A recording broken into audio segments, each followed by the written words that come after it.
All right, today we're going to learn how to make a simple headband with this button alteration for helping you to wear a fabric face mask a little bit easier. Get the elastic off your ears. The things you're going to need are a piece of fabric that is 6 inches by 14 inches. This one's 18 inches, so I'm going to cut it a little shorter. Really, the width of this fabric can be 5 to 6 inches. This piece that I have, this scrap I have, happens to be 5.5 inches, so I'm just going to leave it at that size. And then your second piece of fabric needs to be 2.5 inches by 11 inches. Now this is a great project for using up small scraps, particularly scraps that are too small to make a fabric face mask out of. I just happened to have a strip that was this size, so I grabbed that. I did not have a second piece for the elastic bit that goes behind the head, and so I went to my scrap box. Anytime I do a project, when I have leftover odd shapes of fabric, if it's at least 6 inches square, I will cut it into 6-inch squares. And I now have a big box full of 6-inch squares ready for future projects. My kids like to use these to make bean bags, patchwork quilts when they're first learning how to sew. And in this case, I took 2 pieces, stitched them together to make this additional chunk that I needed. All right, once you have your pieces, the only other ingredients we need to make this headband is a piece of elastic. I like to use 3/4 inch elastic, but anything you have on hand that looks like it'll work for behind your head is a good idea. And I'm going to cut this to a 7-inch piece. If you are wanting to make your headband have those buttons on the side for wearing a fabric medical face mask, or any type of face mask actually, then you want some pretty large buttons. Now I have this odd jar of buttons that I once bought for a craft project, and I found these 2 matching ones, pretty big ones. You can see they're about 1 inch in diameter, so they're really big because you want to make sure that the face mask elastic can wrap around behind it. If it's too small of a button, it's going to pop right off. This button's a little smaller than these, and it was kind of borderline. It depends on the size of the elastic on your face mask as to what will work best.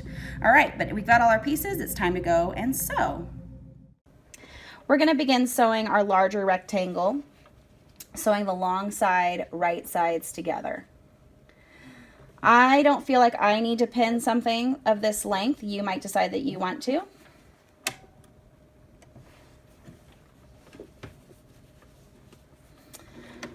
All right, we're just going to do the long side. You could do this on the serger if you wanted, but all seams will be encased in the final product, so a sewing machine works just fine. 1 long straight stitch. I'm going ahead and just lining it up at the edge of my presser foot, so that's about a 3/8 inch seam allowance. And I'm going to do the same with my short piece rectangle on the long edges as well. Simple, straight seam.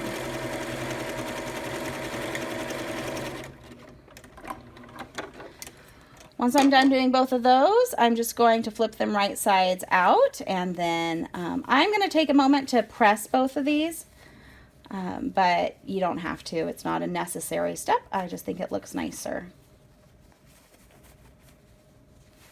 Smaller tubes like this can be a little bit obnoxious to flip right side out. You'll just have to work with it unless you have one of these tools, which is a little plastic tube paired with a matching dowel that fits inside.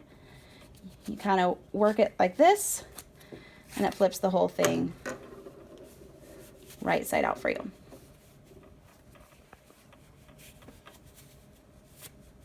There we go. Once you have both fabrics turned right side out, I like to press them. I press the bigger piece in such a way that the seam is in the middle on the back side. The smaller piece, I did the same, but it doesn't really matter where that seam ends up. Your next task is to thread your elastic through that tube. You can use a safety pin. I like to use a bodkin. A bodkin is a tool that has a claw on one side and a little ring that as it slides down, it closes the claw. But it's long enough to be able to hold on to it as you're threading it through any type of a casing. So it works great for drawstrings and situations like this. Now, as the elastic gets towards the end, I'm just going to tack it in place so I don't lose it inside of that tube. That's sufficient.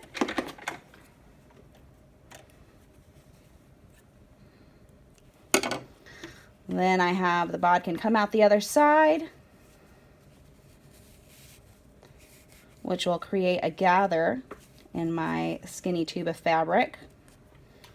And I'm going to again tack the other end of elastic to the other side of the tube so we don't lose it. And now we're almost ready to finish up this headband. If your headband has a right side and a wrong side, like in my case where I put the seam on the back side, then you put your right sides together from your elastic strip to your headband, and you wrap it left, right, right, left, it doesn't matter, you just make a little burrito. After you've wrapped it, you just stitch back and forth at the end to secure it, and then you do the same thing on the other side, placing my elastic piece right in the middle of the cut edge of the headband, wrapping one side, the other side, and then stitching it in place.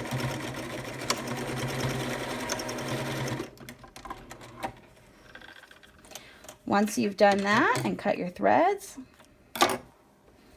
you then pull it, and you've now encased the cut edges of the elastic and the fabrics there inside, and you've got a finished headband. If your goal was to just make a headband, you're done. This is the completed project. But if you're wanting to alter it to add some buttons for medical wear, for professionals that are wearing fabric face masks and want to get that elastic off their ears by wrapping it around a button on a headband, that's what we're going to do next. The first thing you need to do is, well, obviously you can sew on your button by hand.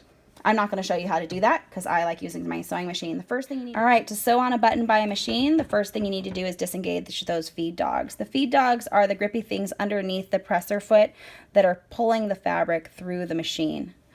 For my sewing machine to disengage those feed dogs, I need to take this reverse lever and flip it all the way to the left, and now the feed dogs have dropped down inside of the machine. Your machine may be different. You may have to consult a user's manual. Now, I slide my button with my fabric under the machine, lining up the holes in the button so that I can see them there inside the presser foot, okay?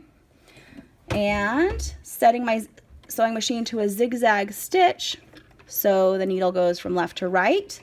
And again, it's not feeding through because those feed dogs are disengaged. Now it will sew the button for me. Now notice that I did not use the foot pedal at all to begin sewing until I had moved it by hand. So I'm turning the wheel so I can take stitches left and right manually to determine that I'm not going to accidentally break my needle on by hitting that button. Once I've confirmed that yes, in fact, that zigzag is the correct size, then I can sew using the foot pedal and the power of the machine. Do that to both sides and you will have a headband with buttons on each side so that when you're wearing your face mask, you can loop those elastics right around the buttons and get that pressure off the back of your ears. Works great for nurses that are working for extended period of time and have to wear their face mask for hours on end. All right, happy sewing.